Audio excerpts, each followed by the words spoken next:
Hey everybody, welcome back to my channel, and today's video is going to be on a segment I haven't done in a while, and that is a pin fact or fake, is where I basically find a pin on Pinterest and put it to the test to see if it is indeed fact or fake. So today we are going to see if using beeswax on your shoes will indeed waterproof them. So here you see a simple pair of canvas shoes. As you can tell, I bought them at Charlotte Russe. They are brand new, haven't been worn. I even took out the shoelaces. So according to the pin I found on Pinterest, all you have to do is rub a block of beeswax all over your shoe. So I'm actually just going to do one of the shoes just so that we can compare and contrast as we go along in the process. So let's begin. I'm just going to rub that block of beeswax all over the shoe. And you want to do this with a heavy hand just so that you make sure you get a really thick layer on the shoe, and as well as making sure you try to reach every little nook and cranny like I'm doing here. I use the edge of my block just to go back and make sure I hit every single crevice just so that I get no water inside the shoe, to see if this pin is in fact a fact. See what I did there? I know, I'm lame. But anyways, you want to make sure you get the back of the shoe, and do not forget to get the tongue as well.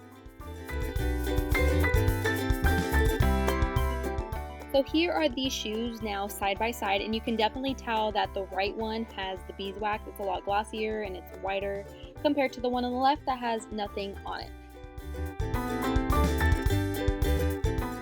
Alright, so the next step in the pin is just sealing the beeswax into the shoe by melting it with your blow dryer. So I definitely took my time on this step, just making sure that all of the beeswax sealed into the shoe.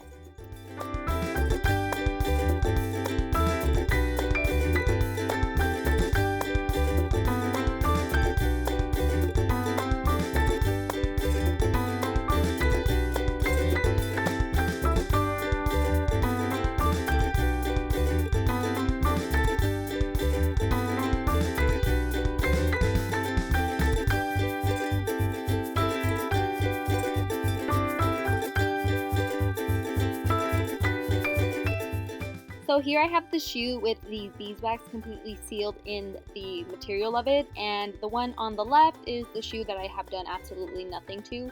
As you can tell, I don't really think there is a difference. If there is, it's probably maybe just a tad smidge a little darker, but compared to the other shoe, I really saw no difference in them.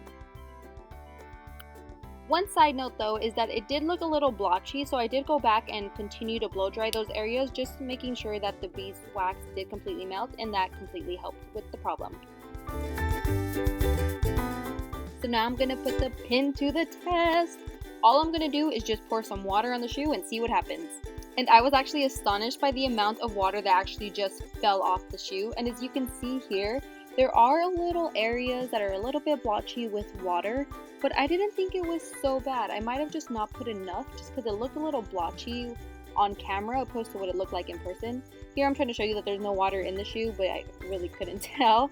But yeah, here's another go at it, and as I added more, I did get a lot more blotches, I am not gonna lie, which kind of disappointing. But overall, I thought it was pretty great. But now let's go ahead and compare it to the other shoe and see how it holds up against the beeswax. So here's the shoe I did absolutely nothing to, and let's try with the water. So as you can tell, there is a really big significant difference compared to the first one with beeswax and the one without it. This one completely soaked just on its first try. The one on the right has the beeswax, the one on the left does not, and you can tell there is a pretty big difference between the two.